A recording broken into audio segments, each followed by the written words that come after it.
Hello বন্ধুরা, আমি গায়ত্রী। আজকে থেকে আমি প্রতিদিন কিভাবে কাটাই এই সব কিছু আমি তোমাদের সাথে ভিডিওর মাধ্যমে শেয়ার করব। আজ কিন্তু সকাল সকালই উঠে গেছিলাম, কারণ আজকে আমার রেস্টুরেন্টের মেনু কার্ড করতে যাওয়ার কথা ছিল। এরপরে দেখো এই এক গুচ্ছ ফুল নিয়ে কিন্তু চলে গেলাম আমি রেস্টুরেন্টের দিকে। তারপরে পুজো পাঠ সেরে বোনকে নিয়ে একটু বেরিয়ে পড়েছিলাম। আজকের ওয়েদারটা বেশ ভালোই ছিল। তারপরে দেখো সোজা চলে যাচ্ছি আমরা বাতকুল্লার দিকে। এসেই কিন্তু মেনু কার্ড কমপ্লিট করা শুরু করে দিলাম। আর এই হলো আমার বডিগার্ড কাম ম্যানেজার। তো ওই কিন্তু সমস্তটা ঠিকঠাক করছে, আর আমি ওকে বললাম কি ঠিক আছে সত্যি? বলছে হ্যাঁ একদম ওকে। তারপরে আমি তাকিয়ে বুঝলাম যে হ্যাঁ বেশ ভালোই হচ্ছে। তারপরে ও আমাকে বলল হ্যাঁ হ্যাঁ ভালোই হচ্ছে।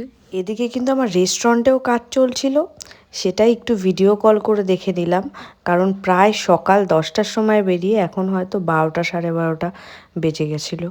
ওখানে সরাসরি পৌঁছানোর পর তো আমি জাস্ট অবাক যে শুভ ভাই এত সুন্দর করে করছে জিনিসটা। এছাড়াও কাপেল কটেজের কিছু লাইট নষ্ট হয়ে গেছিলো, সেগুলোও আমরা প্রায় ঠিক করে নিলাম। আমি কিন্তু ওদের সাথে যতটা পেরেছি করেছি, কারণ নতুন বছর আসছে বলে কথা।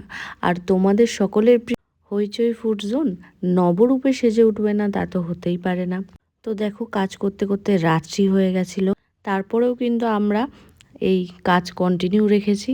ডেকোরেশন কেমন কি হচ্ছে আর আরও কি ডেকোরেশন করা হয় সেগুলো সমস্ত পরের ভিডিওতে আমি শেয়ার করব তোমাদের সাথে।